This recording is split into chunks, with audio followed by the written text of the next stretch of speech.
নমস্কার বন্ধুরা, হর্ষিতা নিশিতা কিচেনে সবাইকে অনেক অনেক স্বাগত জানাই।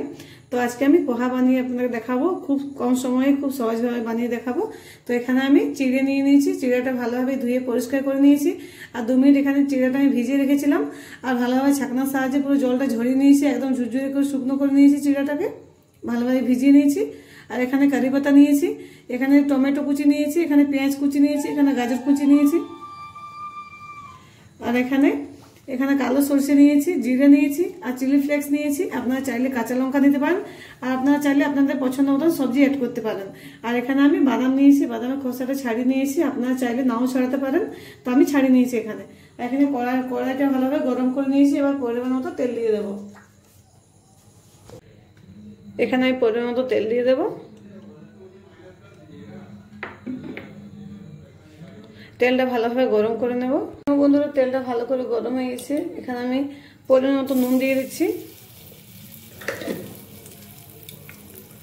আর এখানে আমি সরষে, জিরে আর চিলি ফ্লেক্সটা দিয়ে দেবো। এটা কিছুক্ষণ নেড়ে নেব ভালো করে।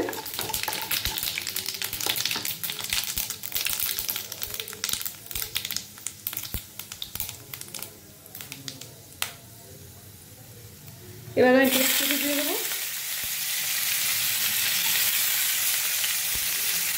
কুচনো গাজরটা দিয়ে দেবো, টমেটো দিয়ে দেবো, আর এখানে কারি পাতাগুলো দিয়ে দেবো, আর এখানে খোসা ছাড়ানো বাদামগুলো দিয়ে দেবো। এটা ভালোভাবে একটু ভেজে নেবো।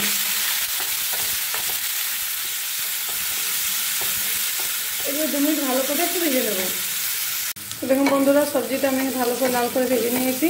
এবার এখানে আমি হলুদ গুঁড়ো দিয়ে দেবো পরিমাণ মতো, আর এখানে মিক্স মশলা দিয়ে দেবো। এটা কিছুক্ষণ ভালোভাবে একটু নাড়াচাড়া করে নেবো। এবার আমি চিড়েটা দিয়ে দেবো।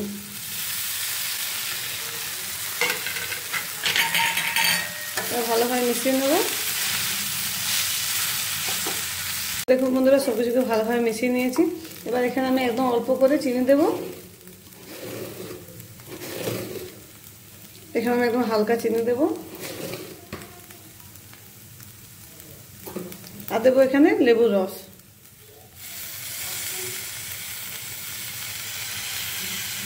এবার সব কিছুকে ভালোভাবে মিশিয়ে নেব। এভাবে আমি 2 মিনিট ভালোভাবে ভেজে নেব। বন্ধুরা, এখানে পোহাটা আমি একদম পুরো রেডি করে নিয়েছি, একদম ঝুরঝুরে হয়েছে। দেখুন, খেতে খুব ভালো লাগবে। এটা বানাতে খুব বেশি সময় লাগে না, একদম ঝুরঝুরে হয়েছে। এবার আমি গ্যাসটা বন্ধ করে দেবো। এবার এটা একটা প্লেটের মধ্যে আমি নামিয়ে নেব। এবং বন্ধুরা, প্লেটে আমি নামিয়ে নিচ্ছি।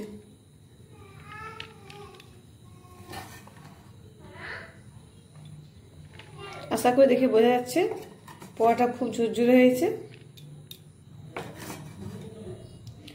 এভাবে আপনারা একদম ঝটফট বানিয়ে ফেলতে পারবেন চিড়ার পোহা।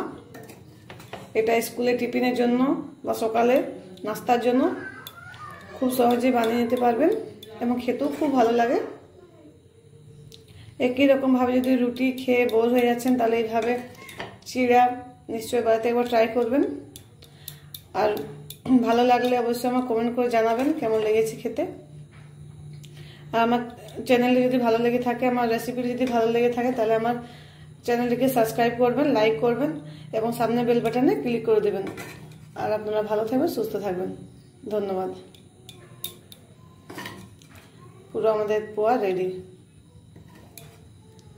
এটা গরম গরম খেলে খুব ভালো লাগে।